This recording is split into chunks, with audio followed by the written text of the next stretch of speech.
बात करूँ, आप बोलते कि एक तरफ है मोदी का परिवार और 400 पार, और आपने अपनी इलेक्शन में ये बोला था कि मोदी के 2 ही पुत्र हैं, अडानी और अंबानी, ऐसे कैसे? भाई मोदी के हम पुत्र होते सब लोग, तो साक्षी मलिक की विनेश फोगाट कौन है? मोदी की पुत्री होती। मोदी ने खाना खिला के कहा थे मेरी बेटियां हैं। जिस दिन उनका चीर हरण करा गया, मोदी कहाँ था? और ये मोदी की पीछे पीछे बैठी हुई मीडिया कहाँ थी? आपको निर्भया कांड याद है? निर्भया कांड था कांग्रेस के राज में, देश निर्भया के साथ खड़ा था, मीडिया निर्भया के साथ खड़ी थी। आज की स्थिति, मीडिया साक्षी के खिलाफ खड़ी थी और मीडिया के सारे हिस्से साक्षी को बदनाम करने में लगे हुए थे और सरकार भी साक्षी के खिलाफ खड़ी हुई थी। कैसे होगी फिर? कैसे हो परिवार? क्या किसान 750 शहीद हुए मोदी के परिवार के नहीं थे? काले कानूनों की खिलाफत करने वाले लोग इस डेमोक्रेसी में अपने बात करने का हक नहीं रखते।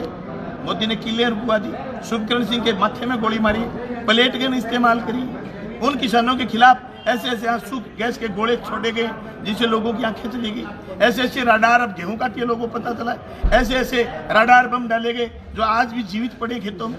इससे बुरा तो कोई दुश्मन के साथ बर्ताव नहीं करता। कहाँ है मोदी के परिवार? अग्निवीर योजना लेकर के आगे छोरे 18 साल के छोरे भर्ती होंगे, 22 साल के रिटायर हो जाएंगे। ये मोदी का परिवार? मोदी खुद 73 साल का हो गया, प्रधानमंत्री की कुर्सी चाहिए 2047 तक, छोरे 22 साल के बाद रिटायर होंगे।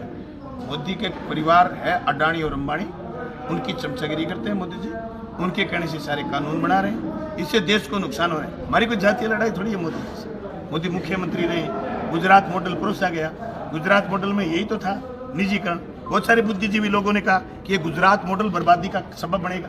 आज बर्बादी का सबब बना हुआ है। सब चीजें महंगी हो गई और महंगे होने के साथ साथ महंगाई का एहसास लोगों को होने लगता है। ये लोगों की धार्मिक भावनाएं भड़का देते हैं। आज देश में एक्सपोज हो चुका है मोदी, धार्मिक भावनाओं से अब कोई नहीं रुकेगा। अब लोग मोदी के खिलाफ खड़े हो गए और मोदी पर आए। दूसरी बात करूँ, अभी आपको पता है कि 6 महीने पहले 5 राज्यों में चुनाव हुए, उसके बाद में 3 राज्यों में उनकी सरकार भी बनी।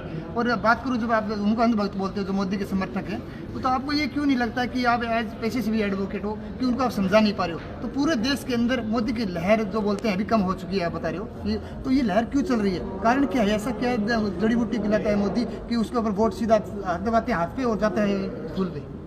भाई ये ऐसा तो मेरे सामने तो सीधा वाकया कोई आया नहीं। नंबर 2 बात, आज पूरी मशीनरी इनके पास है। मशीनरी का इस्तेमाल करके लोगों की भावना बदलने का काम कर रहे हैं, इसमें कोई दो राय नहीं। आज टीवी खोलोगे, मोदी का एडवर्टाइजमेंट, कांग्रेस के खाते सीज कर दिए, दूसरे दलों को नोटिस दे दिए, दूसरे दलों के नेताओं को जेल में डाल दिया। 5 राज्यों के चुनाव की बात है, राज्यों में सरकारें थोड़ी बहुत एंटी इनकम बेसिस से सरकार बदल गई, लेकिन उनका कोई असर अब लोकसभा के चुनाव पर अब नहीं है। राजस्थान में सरकार बदल गई, लेकिन अब लोकसभा में आधी से ज्यादा सीट कांग्रेस पार्टी और इंडिया गठबंधन के लोग जीत रहे हैं। लोगों को समझ में आ गया इनकी झूठ लंबी नहीं चलेगी अब।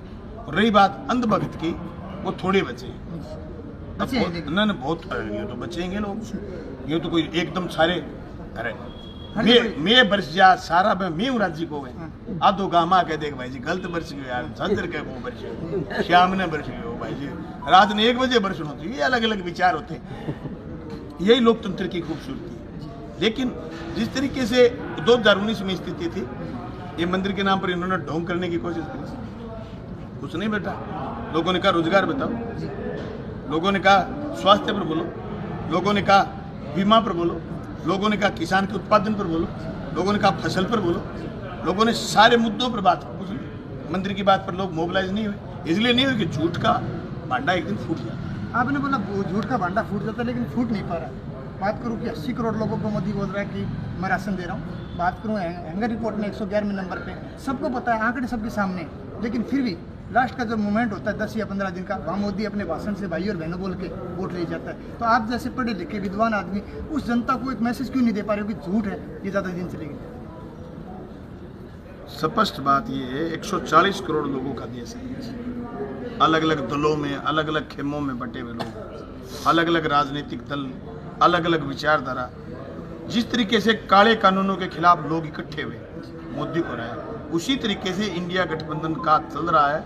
चुनाव प्रचार में जब आप रिजल्ट पर आओगे, आप महसूस करोगे जैसे काले कानून वापस हुए थे, वैसे मोदी जी सत्ता से वापस हो जाएंगे। दूसरी बात करूँ वॉशिंग मशीन की बात करूँगा मैं, क्योंकि अरविंद केजरीवाल का आपने जिक्र भी किया, जेल में डाला, हेमंत सोरेन को डाला जो मुख्यमंत्री थे, लेकिन नवीन जिंदल हो चाहे आपको बताया अशोक चौहान के, उनको लेकर राज्यसभा भेजा जा रहा है। तो कहीं ना कहीं ऐसा नहीं लग रहा कि मैसेज तो जनता के पास जा रहा है, लेकिन जनता के हाथ बंद हुए, जनता कुछ कर नहीं पाई। नहीं, जनता को करना आप कुछ नहीं, वोट डालना है और जनता वोट डालेगी। तुम्हें क्या लग रहा है विपक्ष की इतनी तैयारी थी क्या? जो आज मोदी के पैर लटखड़ाए हुए उलूल जुलूल भाषण दे रहा है, ये रोने लग गया 2-3 दिन पहले वाराणसी में जाकर। स्टंट था क्या? ढोंगी है। अच्छा, तुम स्टंट की बात कर रहे हो? ढोंगी है। ढोंग इसलिए करना पड़ रहा है कि दबाव में आ गया। अमित शाह आजकल नहीं देता ना भाषण जोर जोर के, चुप है। आपके 25 तारीख को वोट पड़ेंगे, शाम को भाग जाएगा अमित शाह देश छोड़ के, भागने वाला है। ये स्थिति है उनकी अंदरूनी हलचल मची हुई। यूपी आ रहे हैं, क्या बात कर रहे हो आप तो कह रहे हो कि लोग वहाँ तो मंदिर बना दिया लोगों। अरे मंदिर बना दिया, मंदिर इन्होंने बनाया गया, राम ये लेके आए गया। मेरी दादी 2012 में मरी थी, दिन में 5 माला फेरती थी, ये तो प्रधानमंत्री 14 में बनाया। उसको किसने बताया था? राम पीढ़ियों से। राम तो कहते थे रघुकुल रीत सदा चली आई, प्राण जाए पर वचन न जाए।